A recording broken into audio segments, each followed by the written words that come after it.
How to fix Snapchat music or audio issue. First thing guys, open the settings on your phone and then go to the apps manager. Open the apps right here and then wait a few seconds.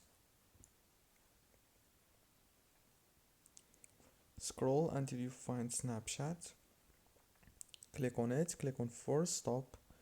Go back to the settings, click on the wireless add networks, go to the Wi-Fi, disable it and enable it again, and if you are able to change the network that you are connected to, change it.